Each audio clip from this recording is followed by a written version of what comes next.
Assalamualaikum warahmatullahi wabarakatuh. Perkenalkan, nama saya Ilham Ramadhani Siregar dengan NIM G11123300044. Saya di sini akan mengerjakan atau membuat video tentang tugas review jurnal yang berjudul jurnalnya adalah Perencanaan Tata Kelola Teknologi Informasi menggunakan COVID 2019 pada PT Telekomunikasi Indonesia Regional 6 Kalimantan. Berikut adalah jurnalnya. Jurnal yang saya review adalah sebagai berikut.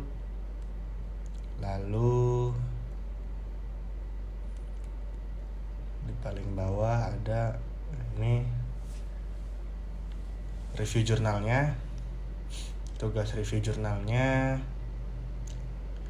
dengan nama saya sendiri Ilham Ramadhani Siregar, NIM G111230044, mata kuliah Sistem Informasi Pagi, tanggal pengumpulannya hari Minggu tanggal 20 April 2025. Jurnal yang saya review berjudul Perencanaan Tata Kelola Teknologi Informasi menggunakan COVID 2019 pada PT Telekomunikasi Indonesia Regional 6 Kalimantan. Jurnal ini berasal dari JUSIKOM Prima atau Jurnal Sistem Informasi Ilmu Komputer Prima. Volume dan halaman, volume 4 nomor 1 halaman 23 sampai 30. Jurnal ini tahun 2020 ditulis oleh Kelsey Isabel Bello, Yuyun Triwiranti dan Lovinta Happy Atrinawati dengan reviewer saya sendiri Ilham Ramadhani Siregar. Saya mereview jurnal ini tanggal 18 April 2025. Jurnal ini berlatar belakang PT Telekomunikasi Indonesia Regional 6 Kalimantan merupakan penyedia layanan TIK di wilayah Kalimantan. Dalam menjalankan fungsinya, perusahaan menghadapi kendala seperti pengelolaan data dan penanganan gangguan pelanggan yang belum optimal. Padahal, sesuai peraturan Kementerian BUMN, setiap perusahaan harus menerapkan tata kelola TI yang efektif.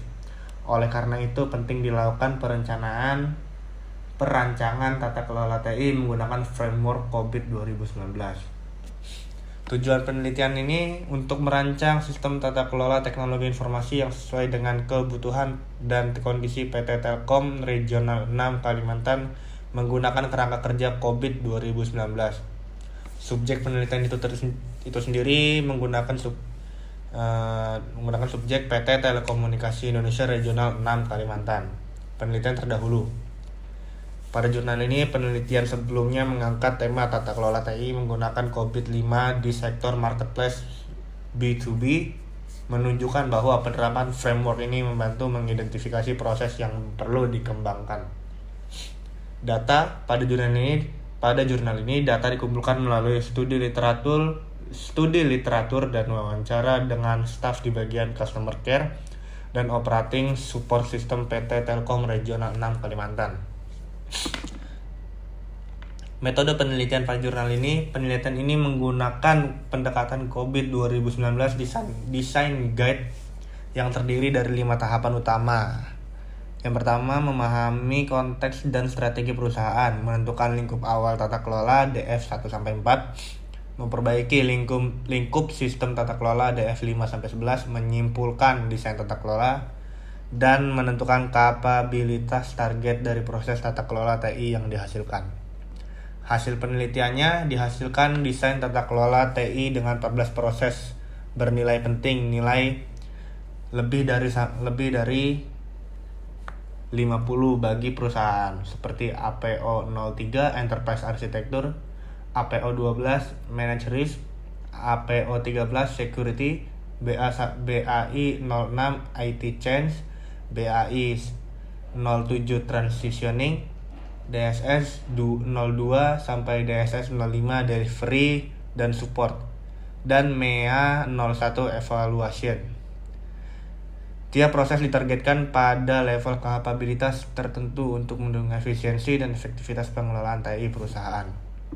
Kelebihan penelitian pada jurnal ini menggunakan framework COVID 2019 yang terbaru dan komprehensif, relevan dengan kondisi nyata di BUMN Indonesia, dan menyediakan langkah-langkah praktis perancangan sistem tata kelola TI. Selanjutnya, kekurangan dari penelitian ini. Penilaian hanya dilakukan melalui wawancara internal tanpa adanya uji implementasi langsung. Tidak dicantumkan detail tentang bagaimana setiap proses COVID diterapkan secara teknis. Yang terakhir, kesimpulan penelitian. Dapat disimpulkan, pada penelitian ini berhasil merancang sistem tata kelola TI dengan menggunakan pendekatan COVID 2019 pada PT Telkom Regional 6 Kalimantan.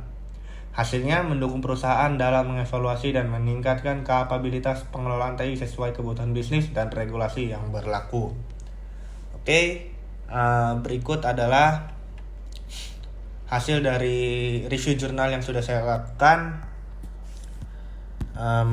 Kurang lebihnya saya mohon maaf. Wabillahi taufiq wal hidayah. Wassalamualaikum warahmatullahi wabarakatuh.